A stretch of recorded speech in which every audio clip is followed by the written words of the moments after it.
motion នៅក្នុងកម្មវិធី Cinematic slow mo แบบนี้បងប្អូនវា slow ដែរ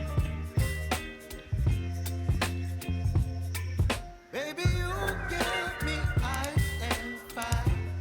ចឹងហើយយើងជាញ៉ាំ You giving me wind and rain ធម្មតា You're some kind of butterfly Baby you give me midnight You whip up my appetite Don't leave me here high and dry ធម្មតាមកយើងយើងជាមកចូលមក I don't wanna jinx it baby And twist myself ហើយបងប្អូនកាត់នៅណាយើងកាត់ទាំងអស់ទេបើកាលណាយើងអត់កាត់យើងដាច់ចង់យើង slow ទៅអស់ហើយអញ្ចឹងវីដេអូបងប្អូនថាការកាត់ slow ដល់កន្លែងខ្លះដែលបងប្អូនចង់ slow គឺឲ្យយើងទៅកាត់ឡើងហ្នឹង Baby you យើងកន្លែងណាទៅ slow កន្លែងនេះអញ្ចឹងយើងកាត់ផ្ដាច់វាខាងទៅគឺដើម្បីកាត់ផ្ដាច់បងប្អូនទៅអត់អេ Baby you give me ហើយនោះលោកអរិយចៅតាមនេះ You whip up my appetite Don't leave me ឲ្យ here slow ទៅ high and ណា dry វាទៅណា Oh កាត់ But I don't wanna jinx it baby លីស្ចេញទៅ Not ទៅ get រ៉ៃ ahead ទៅ of my time ទៅទៅកន្លែងនេះពីអានេះ But I don't ហើយ wanna miss you baby ការ slow នឹងទៀតបងប្អូនមិនអាច slow តែសំឡេងយ៉ាងរូបភាពទេគឺបងប្អូន slow តែរូបភាពវីដេអូវាសំឡេងអត់ទេអញ្ចឹងយើងនិយាយវាចេញដាច់គ្នាទេរបស់យើងនៅជាប់នេះអញ្ចឹងដើម្បីទីចេញគ្នាបងប្អូនត្រូវសយូគឺវាដាក់យ៉ាងលើតែក៏តែយើងតែទីចេញអត់ទេអញ្ចឹងការ slow motion ហ្នឹងបងប្អូនបានពីរទី1បងប្អូនយកទូនេះដាក់ចំឡើងហ្នឹងមកបងប្អូនចុចបាញ់ទីមកហើយបងប្អូនចុចមកចំនេះដៃនេះ insert remove envelope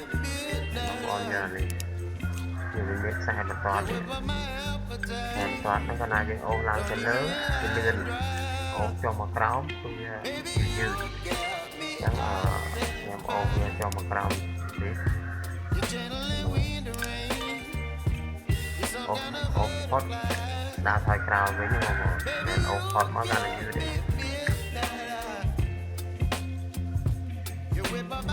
អូសទីស្តុប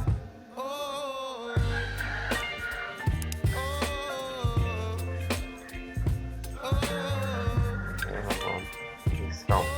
ហើយយើងលុបវាចេញសិនដើម្បីខ្ញុំប្រាប់នៅវិធីទី2គឺបងប្អូនចុចcontrol K control ហើយបងប្អូនចុចម៉ាវអូហ្នឹងម៉ាវស្ទេងអូហ្នឹងគឺstop ហើយ stop យ៉ាងដូចនេះបាទវាយើងប្រើបានពីវិធីដោយចុចនៅតាមអក្សរបានចុចនៅគេសាត់កាត់វាបាន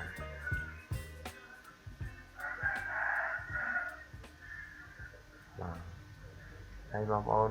ចង់អូសវាថែមទៀតហើយនេះអូសបានប៉ុណ្ណេះវាអស់កម្រិតវាចំណងបាទអញ្ចឹងការបង្រៀន slow motion របស់ខ្ញុំបានមានប៉ុណ្ណឹងសូមបងប្អូនកុំភ្លេចចុច subscribe និងរូបកណ្ដឹងឲ្យ channel ខ្ញុំមកតហើយខ្ញុំនឹងមានវីដេអូបង្រៀនតទៅទៀតគឺមានបង្រៀនការប្រើយុទ្ធសាស្ត្រគឺក៏ថាប្រើកម្មវិធីAdobe After Effects មួយទៀតបាទសូមអរគុណសូមជម្រាបលា